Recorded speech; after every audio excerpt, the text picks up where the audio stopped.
Good afternoon, everybody, and welcome to the next episode of Planet Evrima, a nature documentary here in Isla Spiro. Over these next 2 months, we'll be exploring the natural biomes and inhabitants of this island, and taking some time for each species as we continue to celebrate the Dino Week event. If you guys enjoy this Planet Evrima series, please consider subscribing to help support the channel, as it goes a long way to helping our naturalists and photographers out here in the field.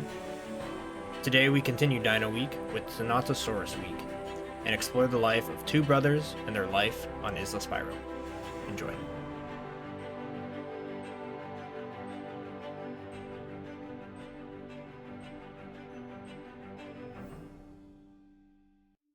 Hiding away down in a rocky canyon, secluded and isolated from the rest of the island, our story today follows the adventures of two male Tenontosauruses.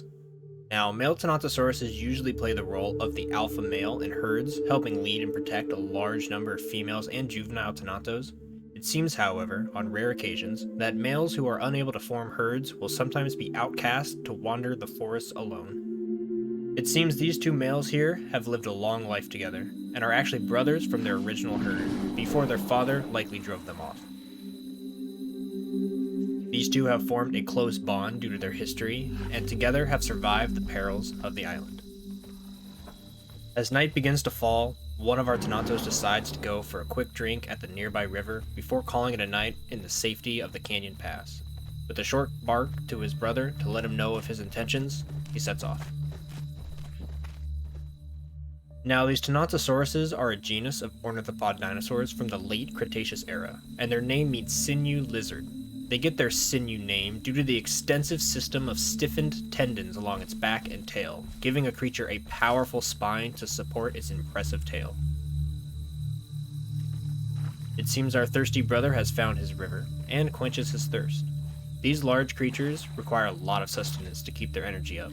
Standing around 25 feet long, or 8 meters long, this dinosaur is a medium to large size compared to the creatures inhabiting the rest of the island.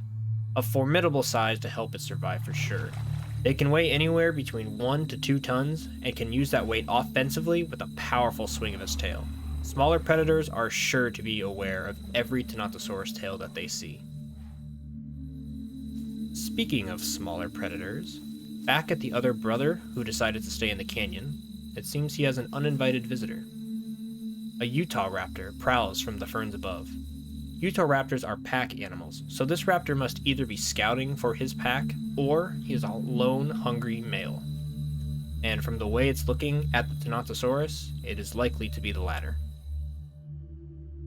Our Tenontosaurus seems to be very unaware of the potential danger looming above, and after finding a good place to lie down, settles in for the night. With one yawn, it closes its eyes and starts to drift off to sleep.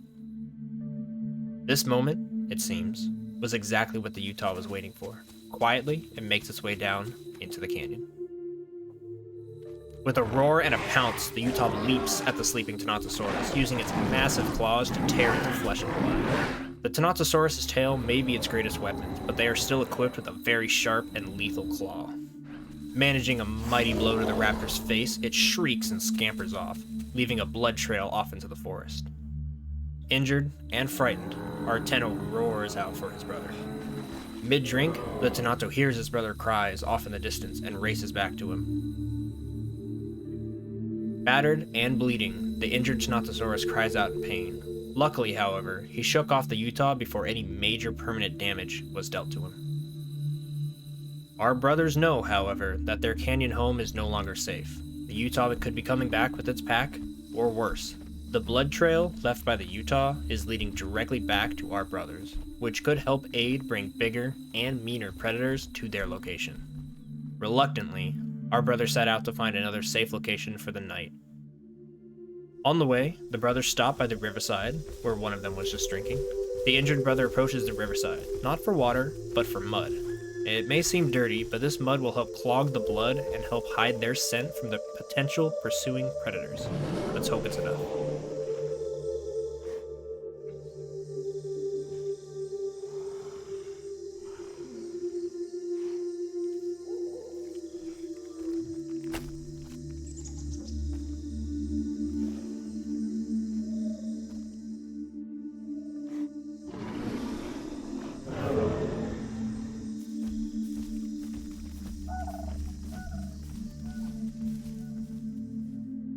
After wandering a bit further south from the river, they find a secluded area, with just enough rocks and trees to help them feel safe.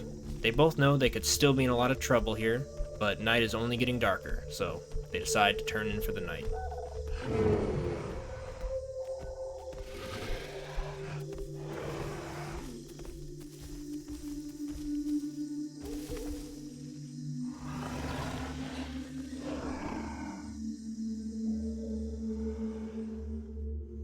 As morning arrives, it seems their shelter for the night has proven safe and secluded enough for them to find moments of peace here in Isla Spiro.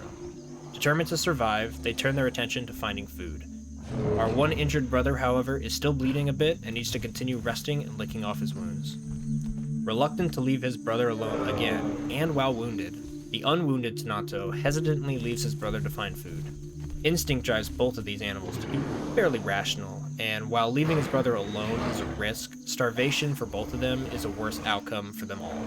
So he gives one final call to his brother and sets off to bring back some bundles or leaves or berries. Let's enjoy some atmosphere with our Tenontosaurus as he searches for food.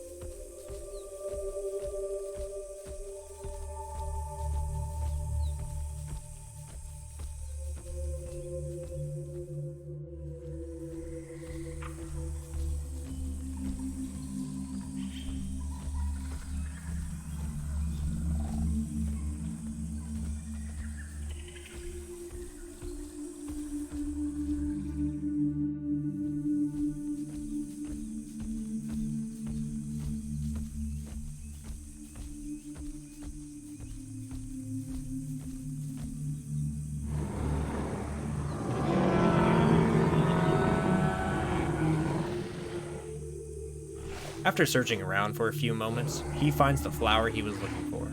These flowers are a special treat for Tenontosauruses, as they are packed full of nutrients and vitamins. A good meal for an injured Tenontosaurus for sure. However, it seems he was not the only creature who has his eyes on the flower. Lurking in the depths of the forest, a large predator stalks our brother Tenonto. Pulled in from the scent of the blood of the injured brother, this Carnotaurus has tracked their scent throughout the night and is now being rewarded with its chance at a meal. A chance it does not waste. With a ferocious roar, the Carno charges the preoccupied Tenno. Our brother Tenno fights with everything he has. The two prehistoric beasts throw their weight against each other in a bloody and vicious foray.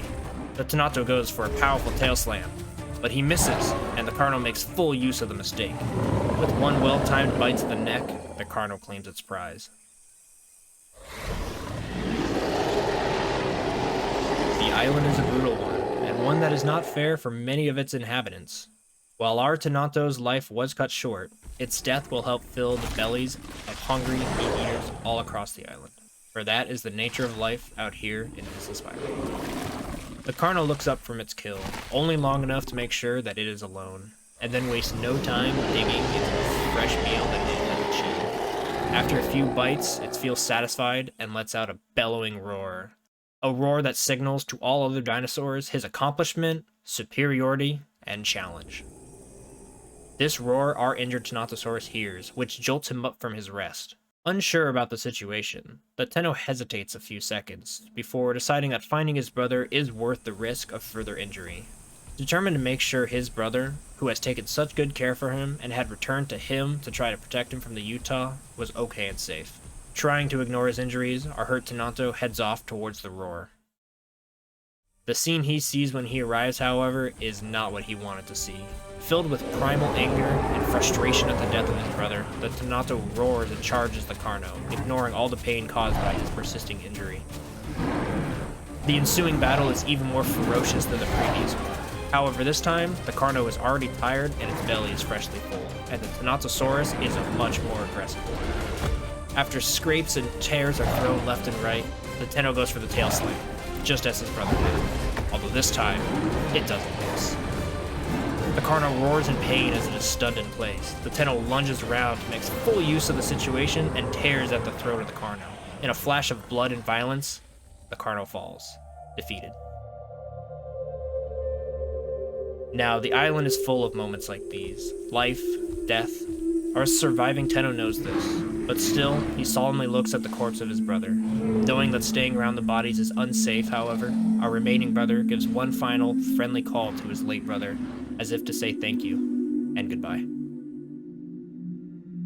I want to thank all of you for watching this episode of Planet Evrima. It truly is fun writing and filming all of these stories for you guys. I want to give a shout out to my good friend Ardabs for helping me film this episode. Couldn't have done it without you, dude. And if you guys like this series and want to see more, please remember to like and subscribe to join the Sauropod squad. And if you'd like a chance to become one of the actors for future documentaries, please join us in our Discord for notifications about that. Link in the description below. But that's it for me today, everybody. I know it was a bit of a sad one, but hey, that's life out here. Tomorrow, we have another realistic and relaxing episode for the Tenontosaurus, and I like to think it will be of our remaining brother, living his life out to the fullest for himself and his lost brother. Alright all, until next time, I hope you have a good rest of your week. Till then, peace out.